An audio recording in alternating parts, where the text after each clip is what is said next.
Bienvenue au MOOC Pédagogie et e-learning. Alors, quel est le public cible de ce MOOC? Alors, tous les enseignants, quel que soit le niveau où ils exercent, des enseignants qui maîtrisent les rudiments de l'usage d'un ordinateur, envoyer, recevoir un email, naviguer sur le web, réaliser un document bureautique, etc. et qui désirent améliorer leur enseignement en proposant des cours en ligne ou des cours classiques basés sur une approche pédagogique s'inspirant des TIS. Alors, les objectifs de ce MOOC. À la fin de ce MOOC, vous serez capable de définir la pédagogie en général, notamment s'agit-il d'un acte spontané, une discipline, une science, un art? Est-il nécessaire d'acquérir une formation pédagogique pour pouvoir enseigner? Quelle importance attribuer au contenu, aux méthodes pédagogiques et techniques d'enseignement dans une formation, etc.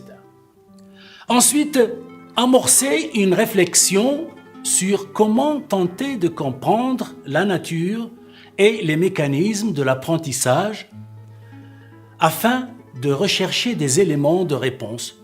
Qu'est-ce qu'apprendre? Comment apprend-on? Est-ce que l'intelligence se construit? Si oui, comment? Quelles sont les conditions qui favorisent l'apprentissage?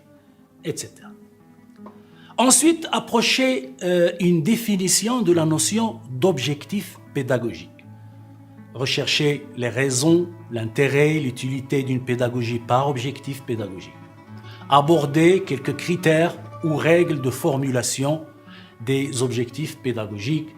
S'intéresser à des effets recherchés par les objectifs pédagogiques, etc.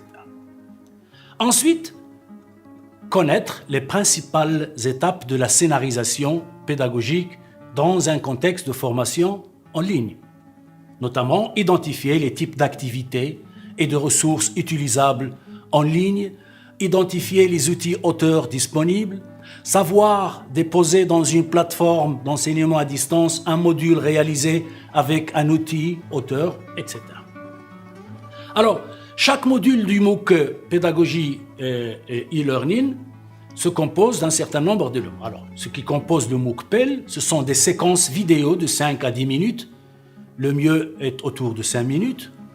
Un module d'une semaine correspond à un total de 1 à 2 heures de vidéo. Alors, ce module est lui-même composé de plusieurs leçons qui correspondent individuellement à 30 minutes de vidéo. Alors, des ressources également, des ressources complémentaires, documents qui peuvent être téléchargés par les étudiants, présentations, PowerPoint, etc. ou bien renvoyés vers des documents complémentaires. Il y aura également des exercices d'évaluation. Donc, chaque module comporte toujours des exercices d'évaluation qui, pour certains, utilisent un système de correction automatique.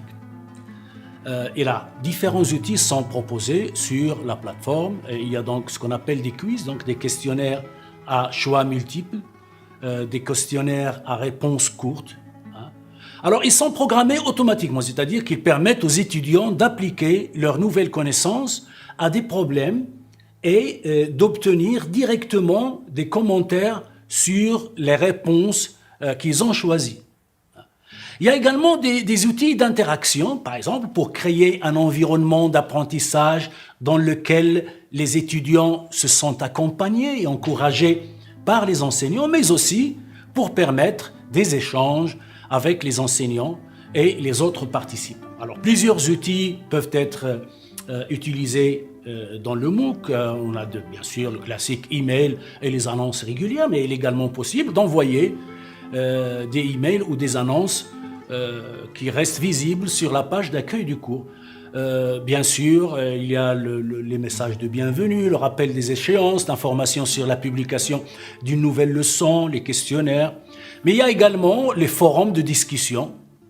Alors, ce sont des espaces qui permettent aux apprenants d'interagir, de partager des ressources et de s'aider mutuellement avec des questions sur le contenu du cours et les évaluations. Alors, il y a aussi les wikis qui sont des outils qui permettent aux étudiants d'élaborer un document collectif recensant les liens et les ressources utiles pour le cours. Donc, il y a un tas d'outils qui ont pour rôle tout simplement de briser donc la solitude que pourrait ressentir un étudiant. Donc c'est enfin le problème éternel classique qu'on en connaissait dans les formations à distance classiques et que les MOOC essaient un petit peu de remédier à ce genre de problème. Merci pour votre attention.